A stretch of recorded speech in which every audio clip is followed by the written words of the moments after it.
Welcome, I am your host, and this is the Unanswered Questions Podcast.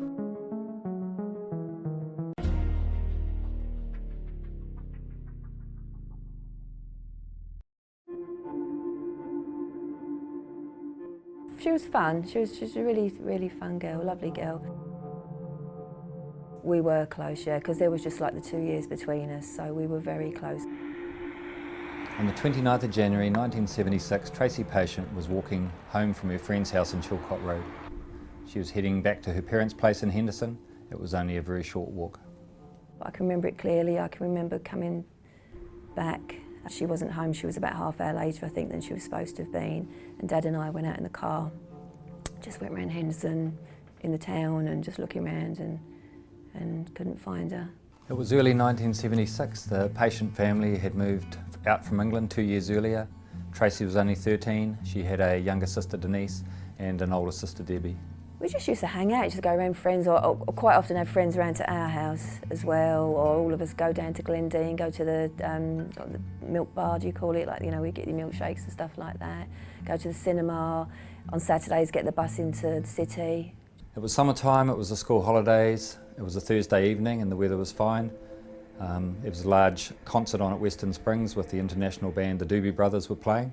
So a large number of people had gone to Western Springs and they were heading back throughout the evening. There were people out walking their dogs. It was a pleasant evening, so there were a lot of people around. We had a bit of a problem getting home on time, so we were grounded. And I really wanted to go to the Doobie Brothers concert, and I nagged at Mum. And in the end, she'd sort of said, okay, you can go. And obviously couldn't then sort of turn Tracy down if she wanted to do something. She wanted to go to her friend Lynette's. So Mum said she could go. So basically that evening, and that's the last time I saw her, we were walking up the road, and that was it. Tracy never made it home. The following morning, her body was found dumped in the bush up in the Waitakaris.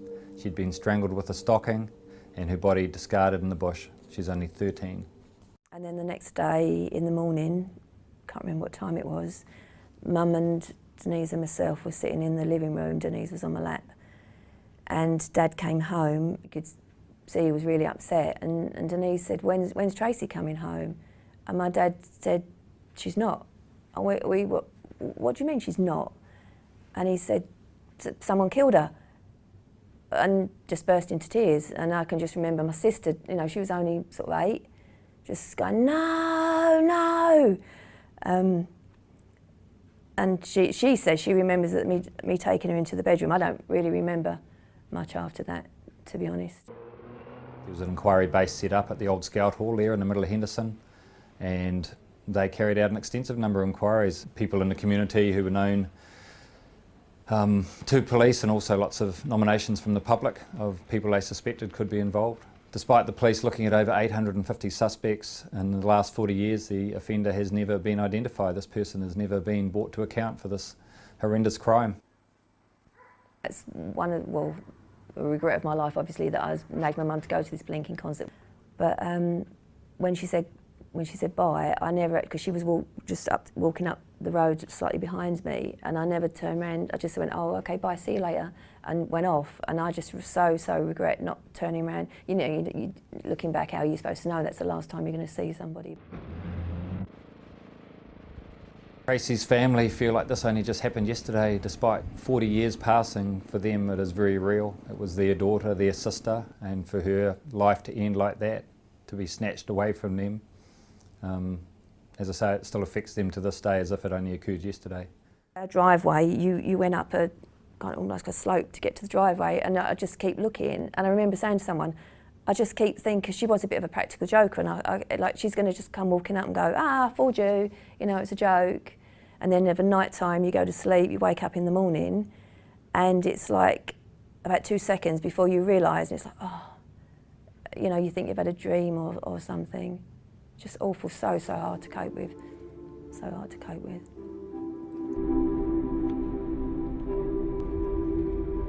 I'm pleased to say that the investigation into Tracy's death has been resumed full time. We have had 8 police staff working on this since mid-November We're following up on new information and also reviewing information from the original inquiry to try and identify this offender. We would love to be able to solve this case, to catch Tracy's killer, to let the family, after all these years, know what happened to their little girl. On Sunday, Mum and Dad have asked if I will go and lay some flowers.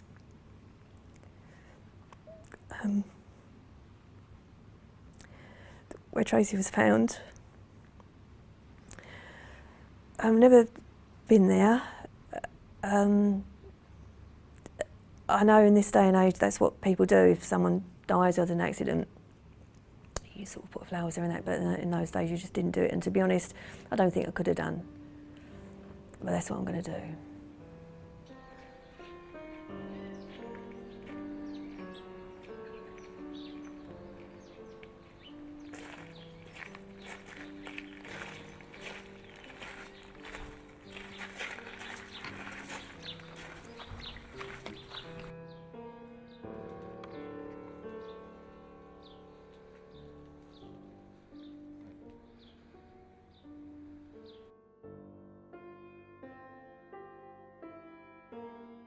What they did was wrong, it was very wrong. They took a child's life. However many years it's been, this person's had a life, he's probably got a family, you know, he's running around happy as Larry, he's got off with murder. Time can't diminish or minimise this terrible crime. Tracy was only 13 years old. She would have been 53 now. She never got to be a mother, a wife, and what happened to her was absolutely horrendous. I'd love to be able to say, like they do, I forgive you. I don't forgive that person at all.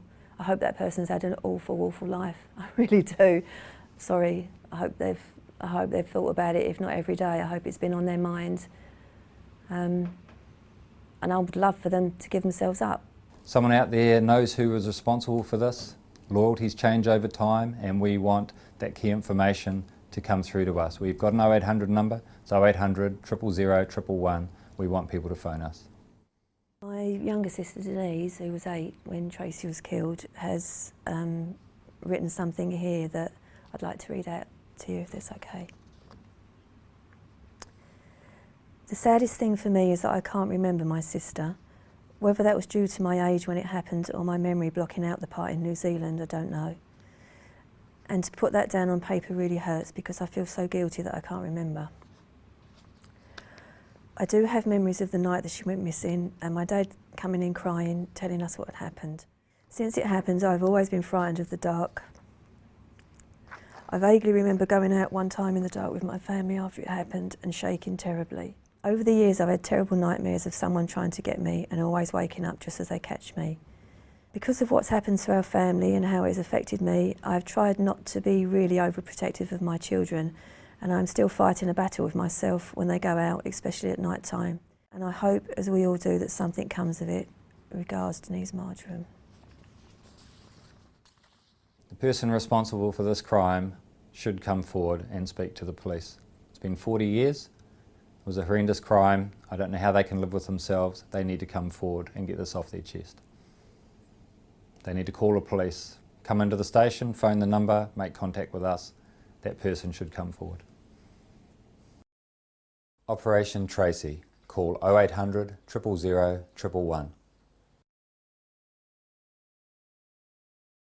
Hello everyone, and welcome to another episode of my new podcast, Unanswered Questions, where every week we will endeavour to discuss a mysterious unsolved case that has many lingering unanswered questions. So I hope you enjoy, and as well, leave me some feedback on what you think about the show, and rate it as well. Now on to the show. This week we'll be talking about the murder of teenager Tracey Ann Patient.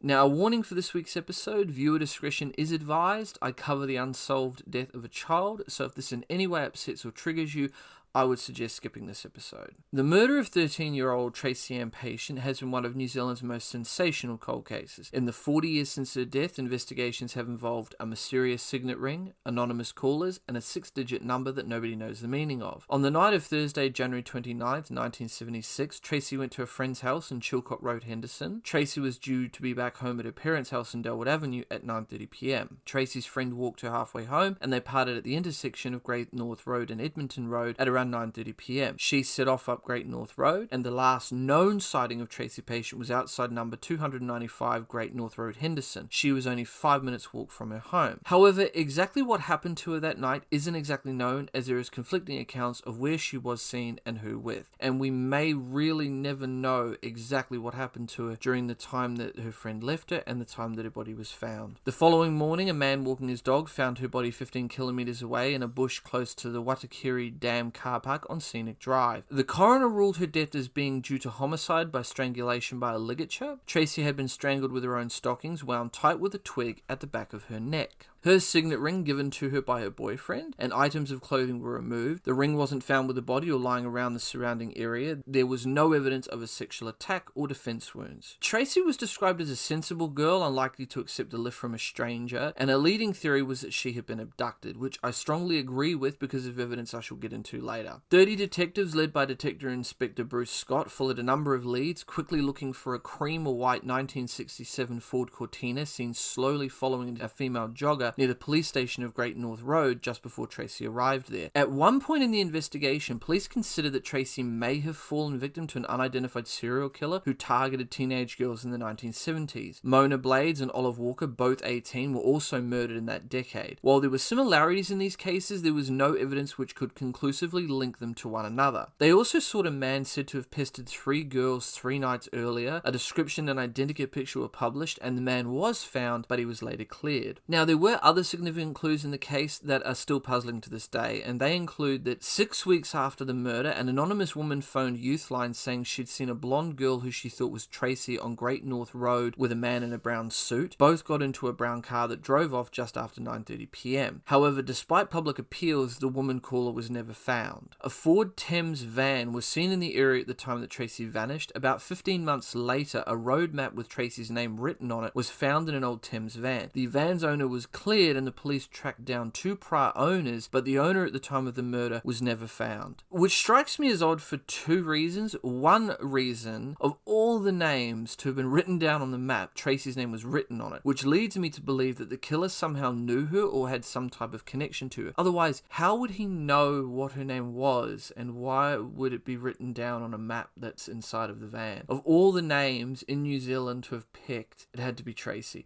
I mean, it could be a coincidence, and it is circumstantial evidence because there's nothing besides the fact that a Thames van was seen in the vicinity, and you've now got a Thames van with Tracy's name written on it. It could just be a coincidence, but I don't think so. I think that the Thames van was connected to it, but it would also lead to the fact that somebody knew who Tracy was. So it is circumstantial evidence because it may have something to do with Tracy's murder, or it could have nothing to do with it whatsoever. But I'm leaning more towards the fact that whoever owned the van around about the time of the murder, and the fact that the van was seen in the same vicinity, I believe that whoever drove that van that night was the one that killed Tracy. But then it leads to further questions of, well, how did this person know who Tracy was enough that he or she was able to write the name down on a map? And then the further question becomes, why they write the name down on the map? Unless, of course, they knew who Tracy was, they may have followed her or something like that. I'm not too sure, because since the person was never found, we don't really know the answers to those questions. The second thing that I'm curious about is, I would have thought that the police would have been able to trace the license plate number and found out who owned it around about the time that Tracy disappeared. I know that this was the late 70s and there were no computers back then. It was mostly a card system or something like that. However, there would have been some type of record. I mean, I don't know that the police did or did not trace it. I mean, for all I know, they could have, I know they traced it back to 2 prior people who owned the van when they excluded the recent owner of the van. But I'm just wondering whether they may have hit a brick wall and maybe they got to a person and then they couldn't go any further with it. I mean, that sometimes happens. You're following a lead and then suddenly you can't go anywhere with that lead. It just stops at a dead end. So I'm assuming that the police traced the van back as far as they could and then they just hit a brick wall, which does happen in investigations. I mean, I'm just assuming that they would have traced the vehicle registration number or the license plate. They would have traced it back as far as they could. And I honestly think that's what the police did do, and then they just hit a brick wall. That's what I think happened. They interviewed 600 suspects, and as late as 1994 re-interviewed a suspect, which led nowhere. Now here's where we get to the really quite chilling part of this story. On the 22nd of November 1977, a man, likely the killer, phoned the Henderson police station and he said, and I quote, "Listen, I'm not going to give you my name or anything like that. I'll give you information about the Patient murder once and once only." End quote. He then described the ring being outside the rubbish bin of the urgent dispensary in Avondale wrapped in purple tissue paper. He further said, and I quote, "Take this number down, 126040. I will ring back on the 30th. End quote. That call became significant because when police went and searched the bin nominated by the caller in his phone call, they found the signet ring wrapped in purple tissue paper just like he had described, which was identified by Tracy's boyfriend as a ring he had given her. Now, because the ring wasn't found on Tracy's body, police suspected that the person that called was either the killer himself who had taken it as some type of trophy prize after he killed her, or someone who knew the killer but may not have wanted to get involved in the case for whatever reason. The caller, however,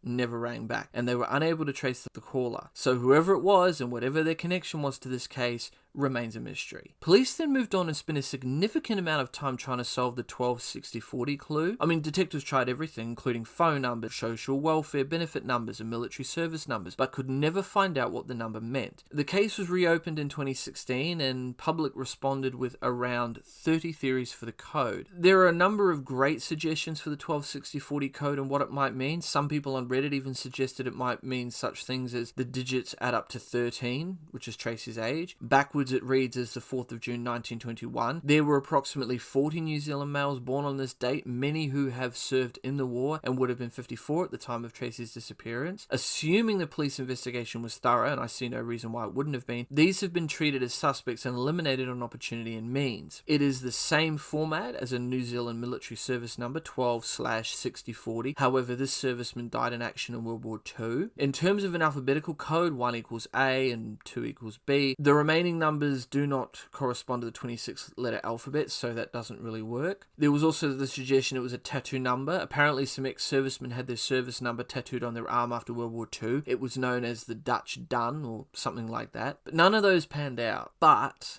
the alphabet connection becomes more interesting if the code is read as 1, 2, 60, 40. In Hebrew, these letters are assigned numeric values. 1, 2, 60, 40 corresponds to Elf, Bet, Samek, Men, ABSM. This translates to I was lost, possibly a biblical reference to the parable of the prodigal son. He was lost and now is found, Luke 15:24. The AB literally means father and alphabet. The S, Samek, refers to the never-ending circle of life, symbolized by the exchange of rings, hence the importance of the signet ring. SAM refers to drug, potion, medicine, and to heal. In Arabic, one translation is the name Bassam. This is the name of a famous Lebanese Druze military hero. It means one who smiles profusely. This could be a deliberate taunt to the police to catch a killer if they can. The problem is, without a point of reference, the number could mean anything, from a license plate to a safety deposit box or bank account, points on a map to a house number or a lot number. The possibilities are endless. There is also the possibility that it could also mean nothing and be a red herring to lead the police down a dead-end track. However, there was also a new witness who came forward with a story about what he saw the night that Tracy died. So Gary Ross read of the developments with interest, and for years he'd been trying to tell the police about what he'd seen in Henderson the night that Tracy disappeared. How he'd seen an older man leading a young girl along by the elbow, and for years he felt he'd been ignored.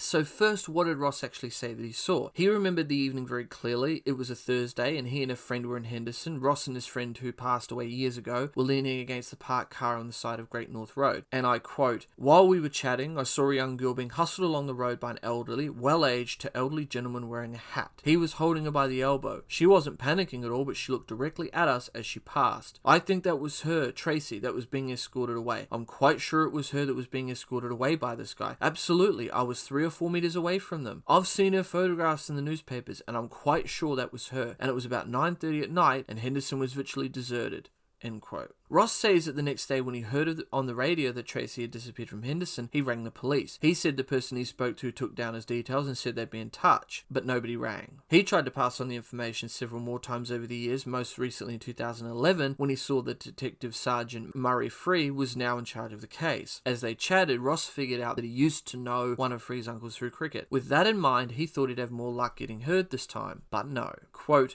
"I've outlined what I'd seen, and he told me he'd come and see me.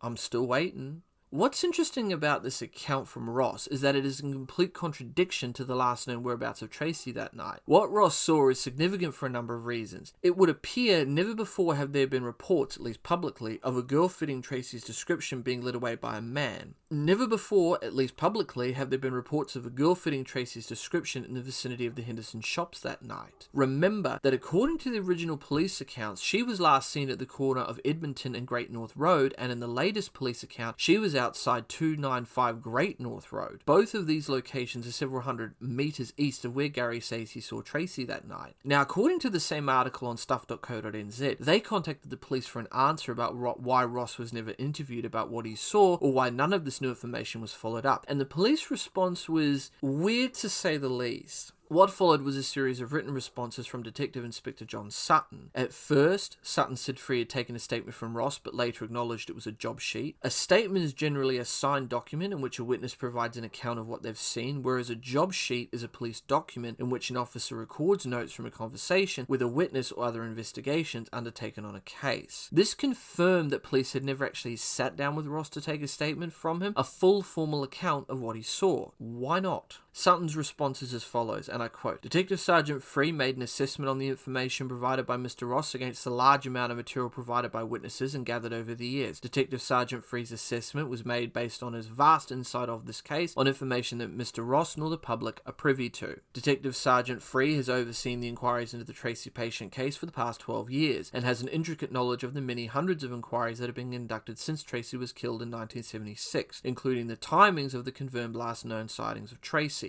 End quote. For the avoidance of doubt, Sutton reiterated that it wasn't the police didn't believe Ross when he says he saw a girl fitting Tracy's description. Quote, however, from the assessment of information from other witnesses who've reported seeing Tracy, we believe the female Mr. Ross saw was highly unlikely to have been Tracy.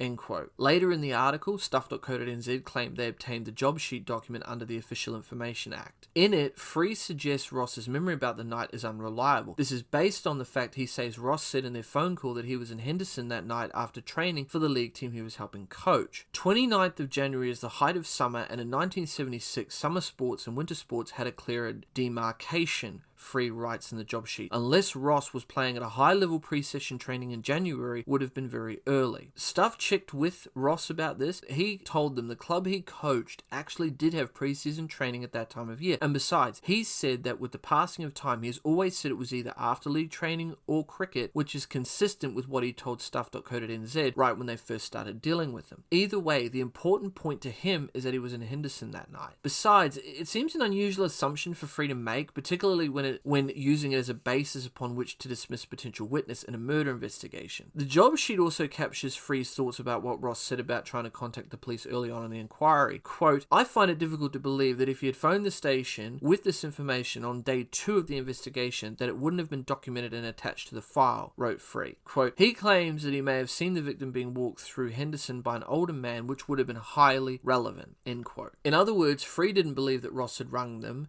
and dismissed the possibility that whoever took that original call had made a mistake. Surely in those early days of the investigation when calls flooded in, it's not impossible that something might have been missed. In actual fact, that isn't actually far out of the realm of possibility at all. It has happened before in other high-profile cases overseas. For example, in the Ivan Milat backpacker murder investigation, when lead inspector or investigator Clive Small asked for help in identifying the killer of those backpackers, one victim who escaped Ivan's clutches, Paul Onions, rang in with information, and because they were swamped with information, his account wasn't straight away realized. It wasn't until much later in the investigation they discovered his phone call and figured out they had an A-grade witness. So these things do happen and no one's perfect. And if what Ross says he saw was highly relevant at the time of the disappearance, why isn't it now, is my big question. So in summary, here's the police position. Yes, we've spoken to Gary Ross. No, we've never taken a formal signed statement from him. Yes, he told us he saw a girl fitting Tracy's description with an older man in Henderson that night. No, we don't believe it was Tracy based on what we think we know about her movements that night. Again, I find it hard to believe that they just dismissed Ross's accounts that evening. They also tried their best to discredit him.